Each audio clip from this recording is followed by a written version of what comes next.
Assalamualaikum warahmatullahi wabarakatuh. Perkenalkan, nama saya Lia Dahlia, NPM 21212121037. Saya di sini sebagai moderator sekaligus penyaji materi pertama. Adapun materi yang akan kami bahas yaitu mengenai hukum dan hak asasi manusia. Baik, untuk mengefektifkan waktu, langsung saja ke pembahasan materi. Teman-teman, sebelum ke pembahasan materi, kita simak dulu ya cuplikan video mengenai hukum dan hak asasi manusia. Gratifikasi dan pelanggaran HAM. Pemberian gratifikasi kepada pejabat dapat menyebabkan munculnya perlakuan istimewa, melemahkan pengawasan hingga melalaikan kewajiban, yang pada akhirnya menimbulkan pelanggaran terhadap hak asasi manusia. Oh.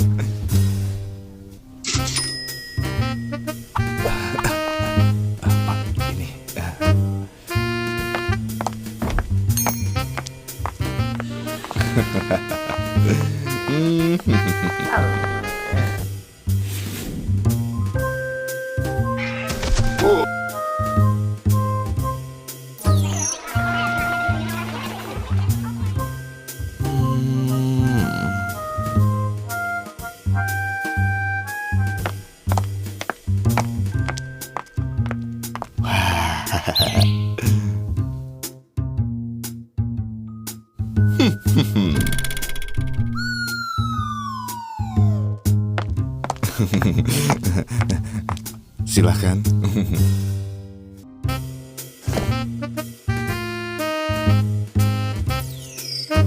Sudah jadi, Kak? Oh.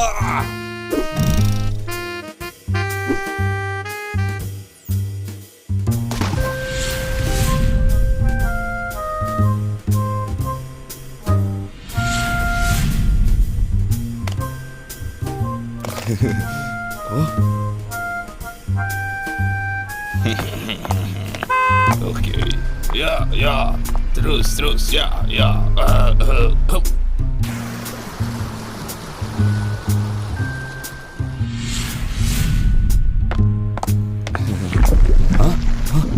Wah.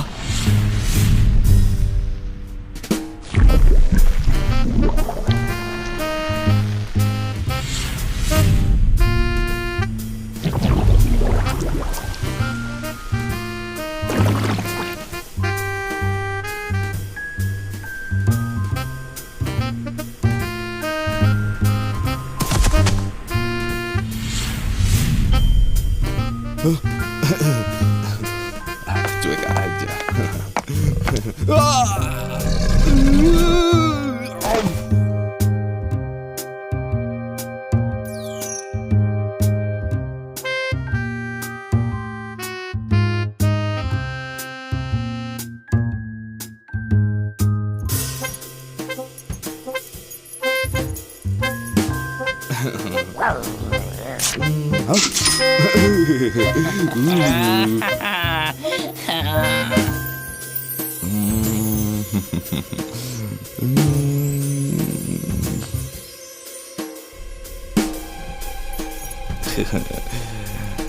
Ayo masuk.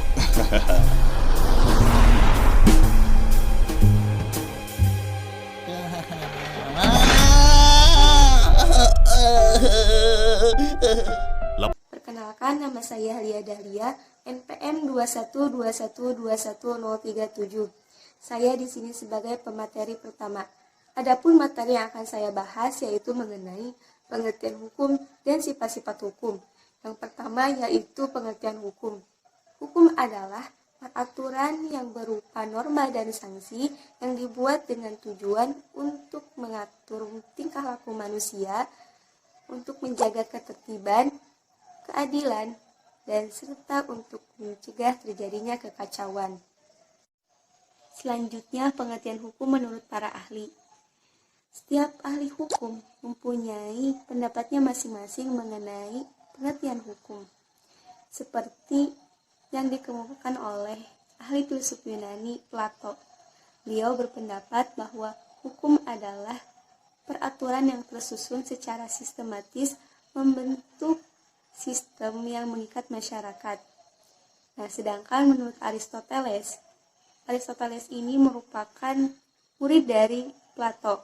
Beliau menegaskan bahwa hukum juga mengikat hakim dalam menjalankan tugasnya. Baik, dapat disimpulkan dari para ahli ini bahwa hukum merupakan aturan yang bersentuhan hampir setiap bidang manusia, baik itu dalam isu-isu yang berkaitan dengan bisnis, ekonomi, politik, hak asasi manusia, dan lain sebagainya. Namun, hukum juga tidak diperuntukkan dan harus ditaati oleh masyarakat saja, tapi juga wajib dipatuhi oleh pejabat negara. Yang kedua yaitu sifat-sifat hukum. Hukum bersifat mengatur, memaksa, dan juga melindungi. Hukum bersifat mengatur, yaitu mengatur dalam berbagai sikap manusia dalam kehidupan. Penerapan hukum ini bertujuan untuk menciptakan sebuah keteraturan, kedamaian dalam hidup bersama. Baik, terima kasih kepada moderator yang sudah memberikan saya waktu untuk menjelaskan. Sebelumnya izin memperkenalkan diri, nama saya Anida Yastisari, NPM 2121211019. Di sini saya akan menjelaskan tentang tujuan hukum. Menurut Surjono Sukanto, tahun 1993, mengemukakan bahwa norma atau kaidah hukum bertujuan untuk mencapai kedamaian dalam hidup bersama. Nah, kedamaian dapat tercapai dengan keharmonisan antara ketertiban dan kedamaian.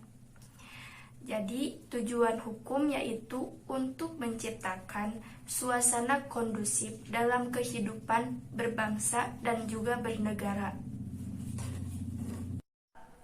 Selanjutnya, teori-teori dalam hukum. Ada 4 teori yang menjadi dasar pengembangan dalam hukum. Yang pertama, teori Yunani dan Romawi klasik. Menurut teori ini, sebelum abad ke-6 sebelum Masehi, hukum sebagai sebuah kekuatan atau power yang berisi strategi untuk dapat bertahan hidup. Contoh teori hukum Yunani dan Romawi klasik ini adalah teori Sokrates. Menurut Sokrates, hukum adalah konsep yang mengedepankan kebaikan dan keadilan bagi masyarakat. Selanjutnya yang kedua ada teori hukum alam. Menurut teori ini ada 2 jenis hukum yang akan berlaku, yaitu hukum yang ditetapkan oleh penguasa dan hukum yang lahir tanpa pengaruh pandangan manusia. Yang ketiga, positivisme dan utilitarianisme. Menurut teori ini, hukum adalah perintah yang harus dilakukan. Menurut H.L.A. Hart tahun 1907, seorang pengikut positivisme diajukan berbagai arti dari positivisme, yaitu sebagai berikut. Yang pertama, hukum adalah perintah. Yang kedua, analisis terhadap konsep hukum adalah usaha yang berharga untuk dilakukan. Yang ketiga, keputusan dapat didedukasikan secara logis dari peraturan yang sudah ada. Yang keempat, penghukuman atau judgment secara moral tidak dapat ditegakkan dan dipertahankan oleh penalaran rasional. Yang kelima, hukum sebagaimana diundangkan, ditetapkan, harus senantiasa dipisahkan dari hukum yang seharusnya diciptakan yang diinginkan. Selanjutnya yang keempat adalah teori hukum murni.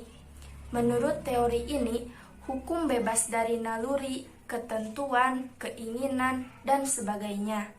Penyisipan ilmu seperti ilmu politik, sosiologi, sejarah, dan pembicaraan tentang etika tidak dapat dilakukan dalam sebuah hukum. Nah, mungkin itu saja yang bisa saya sampaikan. Selanjutnya saya kembalikan kepada moderator. Terima kasih. Assalamualaikum warahmatullahi wabarakatuh. Perkenalkan, nama saya Putri Aulia Albin, NPM 21212125. Saya akan menyampaikan materi tentang penggolongan hukum, pembagian hukum, dan aliran-aliran hukum. Yang pertama, penggolongan hukum. Yang pertama yaitu hukum publik. Hukum publik adalah hukum yang mengatur hubungan antar individu saat diperlukan, seperti hukum pidana. Sedangkan hukum privat adalah hukum yang mengatur hubungan antar manusia dengan berintikan kepentingan perorangan, seperti hukum sipil, hukum perdata, dan hukum dagang. Selanjutnya, macam-macam pembagian hukum. Di Indonesia terdapat 8 macam pembagian hukum yang diatur dalam peraturan perundang-undangan, yaitu menurut sumbernya ada undang-undang.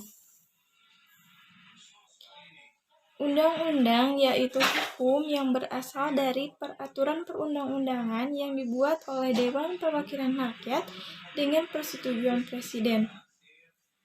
Yang kedua, kebiasaan atau hukum adat adalah aturan yang mengikat pada suatu masyarakat yang tidak tertulis dan bersumber dari kebiasaan yang tumbuh dan berkembang pada suatu masyarakat tertentu yang kemudian diterima menjadi hukum secara turun-temurun. Selanjutnya, hukum traktat atau perjanjian. Hukum traktat yaitu sebuah perjanjian atau persetujuan antara dua negara atau lebih untuk bisa mencapai hubungan hukum tentang objek-objek hukum dengan kepentingan yang sama. Nah, contohnya yaitu perjanjian ekstradisi antara Indonesia dengan Malaysia. Selanjutnya, jurisprudensi, yaitu keputusan hakim terdahulu terhadap suatu perkara yang tidak diatur oleh undang-undang dan dijadikan pedoman oleh hakim lainnya dalam memutuskan perkara yang sama. Selanjutnya, doktrin, yaitu suatu pernyataan yang dituangkan ke dalam bahasa oleh semua ahli hukum dan hasil pernyataannya pun disepakati oleh seluruh pihak. Menurut bentuknya, yaitu ada hukum tertulis dan hukum tidak tertulis. Hukum tertulis yaitu hukum yang dituliskan atau dicantumkan secara resmi yang terdapat dalam peraturan perundang-undangan. Contohnya yaitu hukum pidana dituliskan pada KUHP pidana. Hukum tidak tertulis adalah hukum yang tidak dituliskan atau tidak dicantumkan dalam peraturan perundang-undangan dan tidak dibentuk secara formal, namun ditaati oleh anggota masyarakatnya. Menurut tempat berlakunya, yaitu hukum nasional, yaitu hukum yang dibuat oleh suatu negara dan berlaku untuk negara tersebut. Contoh hukum nasional di Indonesia yaitu Undang-Undang Dasar Negara Republik Indonesia, Undang-Undang atau Peraturan Pemerintah Pengganti Undang-Undang, Peraturan Pemerintah, Peraturan Presiden, Peraturan Daerah, di dalamnya peraturan daerah provinsi, kabupaten atau kota, dan desa. Selanjutnya, hukum internasional, yaitu hukum yang mengatur hubungan antar negara, memberikan hak dan kewajiban kepada mereka, dan juga memuat ketentuan untuk situasi konflik dan perang. Selanjutnya, hukum asing, yaitu hukum yang berlaku di negara lain atau di negara asing atau di luar wilayah. Pada umumnya, hukum asing itu lebih mengarah pada proses hukum maupun aturan hukum dari suatu negara lain. Selanjutnya yaitu hukum lokal, yaitu hukum yang berlaku pada wilayah tertentu dalam suatu negara, seperti hukum adat Bali, yaitu hukum yang lebih mementingkan rasa persaudaraan dan kekeluargaan. Selanjutnya, menurut waktu berlakunya, yaitu ada ius constitutum atau hukum positif, yaitu hukum yang dibentuk dan berlaku dalam suatu masyarakat negara pada suatu saat. Yang kedua, ius constituendum, adalah hukum yang dicita-citakan dalam pergaulan hidup negara, tetapi belum dibentuk menjadi undang-undang atau ketentuan lain. Dalam artian, yaitu hukum yang berlaku pada waktu yang akan datang. Menurut cara mempertahankannya, yaitu ada hukum material, yaitu peraturan yang berwujud perintah dan larangan menerangkan perbuatan-perbuatan apa saja yang dapat menjadi hukuman, serta hukuman-hukuman apa yang dapat dijatuhkan. Selanjutnya, hukum formal, yaitu hukum yang menunjukkan cara mempertahankan atau menjalankan peraturan-peraturan itu, dan dalam perselisihan, maka hukum formal itu menunjukkan cara menyelesaikannya di muka hakim. Selanjutnya, menurut sifatnya, ada hukum yang memaksa dan hukum yang mengatur.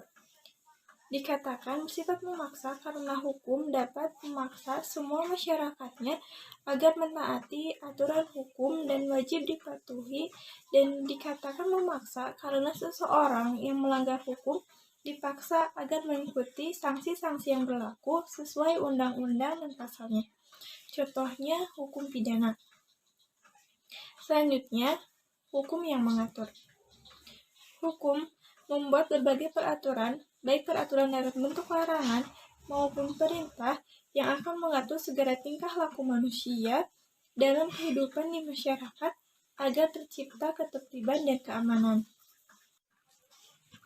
Menurut wujudnya, yaitu ada hukum objektif dan hukum subjektif.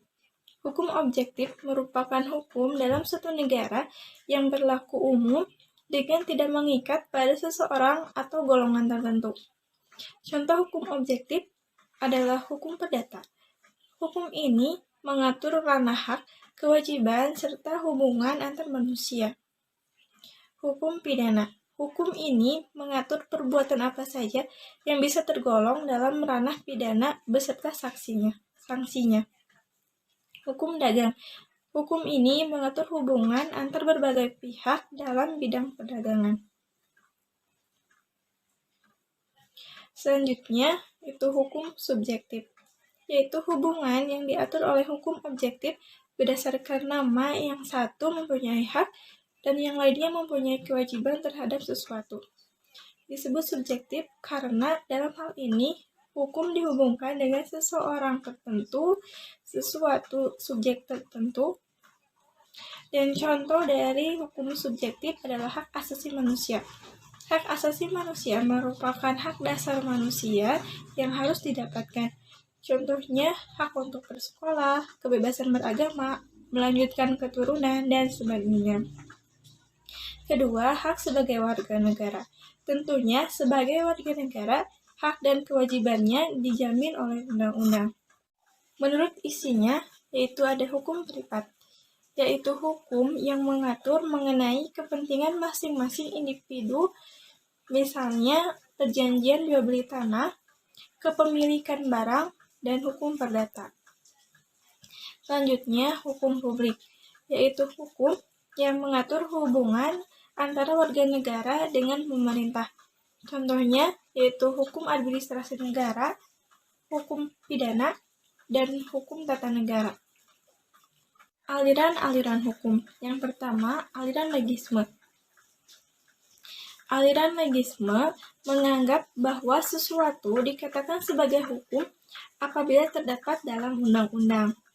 Aliran ini berkeyakinan bahwa semua persoalan sosial akan dapat diselesaikan dengan undang-undang. Yang kedua, yaitu aliran Freirechtswork. Aliran ini beranggapan bahwa di dalam melaksanakan tugasnya, seorang hakim bebas untuk melakukan sesuatu atau tindakan menurut undang-undang atau tidak. Hal ini dikarenakan pekerjaan hakim adalah menciptakan hukum. Yang ketiga, aliran Rechtsbinding. Aliran ini berpendapat bahwa hakim terikat pada undang-undang, tetapi tidak seketat sebagaimana pendapat aliran legisme, sebab hakim juga mempunyai kebebasan. Jadi, dapat disimpulkan dalam aliran ini, hakim dalam pelaksanaan tugasnya memiliki kebebasan namun terbatas dan terikat. Bismillahirrahmanirrahim. Assalamualaikum warahmatullahi wabarakatuh. Perkenalkan, nama saya Naisri Wahyuni Nurobariah dengan NPM 2121210123 dari kelas A. Di sini saya akan memaparkan mengenai konsep hak asasi manusia yaitu satu, pengertian hak asasi manusia, dan yang kedua mengenai macam-macam hak asasi manusia. Yang pertama, mengenai pengertian hak asasi manusia. Apa sih hak asasi manusia itu? Hak asasi manusia merupakan hak yang ada sejak manusia lahir. Menurut John Locke dan Kuncoro, hak asasi manusia adalah hak dari kodrat Tuhan Yang Maha Esa, sehingga hak asasi bersifat suci. Tapi menurut David dan Kevin Boyle mengungkapkan hak asasi adalah kebebasan setiap individu dalam berkehidupan bermasyarakat, sehingga dapat diartikan bahwa hak asasi manusia adalah hak yang ada sejak manusia lahir sehingga menjadi kodrat manusia dari Tuhan Yang Maha Esa dalam berkehidupan sehari-hari. Sifat hak asasi manusia yang bersifat universal yaitu setiap manusia mempunyai hak yang sama tanpa membedakan agama, ras, golongan, ataupun yang lain-lain. Yaitu mengenai macam-macam hak asasi manusia. Hak asasi manusia terbagi dalam 5 bidang. Yang pertama, bidang secara pribadi, yaitu setiap manusia mempunyai hak yang sama. Yang kedua, dalam bidang politik, yaitu setiap individu atau setiap manusia mempunyai hak yang sama dalam mengikuti kegiatan berpolitik, seperti ikut dalam pemilihan, dan lain-lain. Yang ketiga, dalam bidang hukum atau peradilan, setiap manusia, setiap individu mempunyai hak yang sama di mata hukum atau peradilan. Yang keempat, dalam bidang ekonomi, yaitu setiap manusia, setiap individu mempunyai hak untuk melakukan kegiatan-kegiatan ekonomi dan kebebasan dalam melakukan kegiatannya tanpa adanya rasa cemas atau gangguan. Yang kelima, yaitu mengenai bidang sosial budaya. Setiap individu mempunyai kebebasan untuk kehidupan sosial dengan aman dan nyaman, serta setiap individu mempunyai kebebasan untuk mengembangkan atau melestarikan budayanya. Demikian yang dapat saya sampaikan mengenai pengertian hak asasi manusia dan macam-macam hak asasi manusia. Terima kasih. Assalamualaikum warahmatullahi wabarakatuh. Perkenalkan, nama saya Amalia Fira Farhania, NPM 2121210121. Di sini saya akan menjelaskan materi tentang sejarah HAM dan perkembangan HAM di Indonesia. HAM merupakan kepanjangan dari Hak Asasi Manusia. Menurut Maryam Budiarjo, HAM adalah hak yang dibawa manusia sejak lahir ke dalam kehidupan masyarakat. HAM bersifat universal atau umum, sehingga setiap orang memiliki hak yang sama tanpa membeda-bedakan bangsa, golongan, agama, jenis kelamin, ataupun ras. Di dunia barat, atau lebih tepatnya di Eropa, John Locke, ia adalah seorang filsuf Inggris pada abad ke-17 yang merumuskan pertama kali adanya hak alamiah yang melekat di setiap manusia, yaitu hak atas hidup, hak atas kebebasan, dan hak milik. Jika secara universal, dunia mengenal HAM ialah pada tahun 10 Desember 1948, kurang lebih 1316 tahun lalu, di mana setelah Islam mengenal HAM. Pada sejarahnya, Islam mengenal HAM sejak zaman Rasulullah SAW, yaitu di mana adanya Piagam Madinah pada tahun 622 Masehi, dan Rasulullah SAW pernah berpidato pada tahun 632 Masehi, di mana dikenal dengan Deklarasi Arafah, merupakan dokumen tertulis pertama yang berisi tentang HAM. Dan inilah beberapa perkembangan HAM di dunia. Di antaranya ada Magna Carta 1215 Magna Carta merupakan sebuah perjanjian yang berisi tentang janji raja dan keturunannya, seperti menghormati kemerdekaan, hak, dan kebebasan gereja di Inggris. Yang kedua ada Mediation of Right pada tahun 1628. Petition of Right merupakan persetujuan yang memuat sebuah tuntutan kepada Raja Charles I, di mana warga negaranya tidak boleh dipaksa menerima tentara di rumahnya. Yang ketiga adalah Bill of Rights pada 1689. Bill of Rights berisi tentang kebebasan berbicara dan berpendapat bagi anggota parlemen, dan anggota parlemen bisa mengubah keputusan raja. Dan yang keempat ada Declaration of Independence pada 1776. Declaration of Independence merupakan puncak perjuangan hak asasi manusia. Yang kelima ada Revolusi Prancis yaitu pada tahun 1789.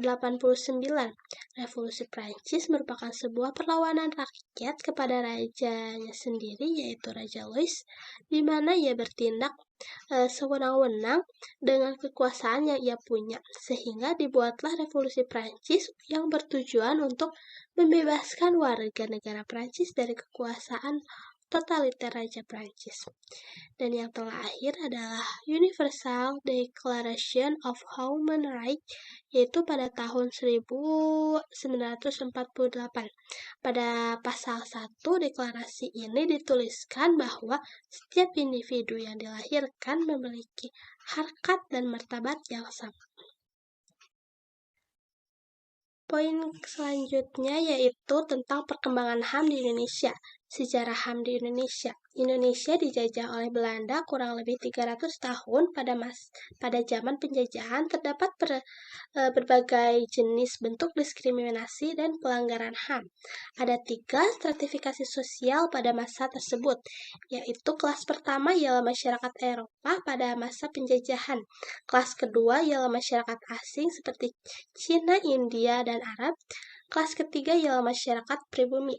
Diskriminasi terhadap suku, ras, agama, dan etnis tertentu juga belum hilang sampai saat ini. Walaupun hal ini tak terlihat, namun nyatanya masih banyak kaum minoritas yang tidak bisa mendapat haknya secara utuh. Sejarah dari perkembangan hak asasi manusia di Indonesia dimulai dari sebelum kemerdekaan, yaitu munculnya salah satu organisasi pertama di Indonesia ialah Budi Utomo. Dan pada periode sebelum kemerdekaan ini berawal pada tahun 1908 sampai 1945. Pada tahun 1945 sampai sekarang, yaitu periode setelah kemerdekaan. Pada periode setelah kemerdekaan pun dibagi kembali menjadi 5 periode, yaitu dimulai pada tahun 1945 sampai 1950. Pada periode tahun ini masih menekankan pada hak untuk kemerdekaan. Pada tahun 1950 sampai 1959, pada periode tahun ini pemikiran tentang HAM semakin baik. Pada tahun 1959 sampai 1966, jika pada tahun 1950 sampai 1959 pemikiran HAM baik-baik saja, maka tidak dengan tahun 1959 sampai 1966, karena telah terjadi pemasungan hak asasi masyarakat, yaitu hak sipil dan politik. Pada tahun 1970 sampai 1980, HAM mengalami kemunduran karena tidak lagi dihormati. Ketika tahun 1990 sampai 1990-an, pemerintah mulai peduli dengan adanya HAM, dan akhirnya pada tahun 1998 sampai sekarang HAM memberikan hasil yang luar biasa bagi kelangsungan hidup manusia. Konsep mengenai hak asasi manusia di Indonesia. Pertama, proklamasi. Kenapa proklamasi? Karena proklamasi merupakan awal semangat terhadap upaya penegakan hak asasi manusia. Yang kedua, pembukaan Undang-Undang Dasar 1945. Pada Undang-Undang Dasar 1945, terdapat bunyi bahwa kemerdekaan adalah hak segala bangsa. Di sini menjelaskan bahwa pribadi atau seseorang berhak melakukan hal yang dia inginkan tanpa adanya paksaan. Yang ketiga, Pancasila. Meskipun kita telah bebas, meskipun kita telah berhak melakukan hal apapun yang kita inginkan, tetapi kita harus mempunyai sebuah batasan, dan disinilah Pancasila mengaturnya. Pancasila memiliki sebuah batasan berupa nilai-nilai dan norma. Sekian materi yang dapat saya sampaikan. Kurang lebihnya saya mohon maaf. Saya kembalikan kembali kepada moderator. Baik, itulah hasil presentasi dari kelompok kami. Mohon maaf bila ada kesalahan dan kekurangannya dalam membahas materi, karena kami masih belajar. Cukupkan sekian, terima kasih. Wassalamualaikum warahmatullahi wabarakatuh.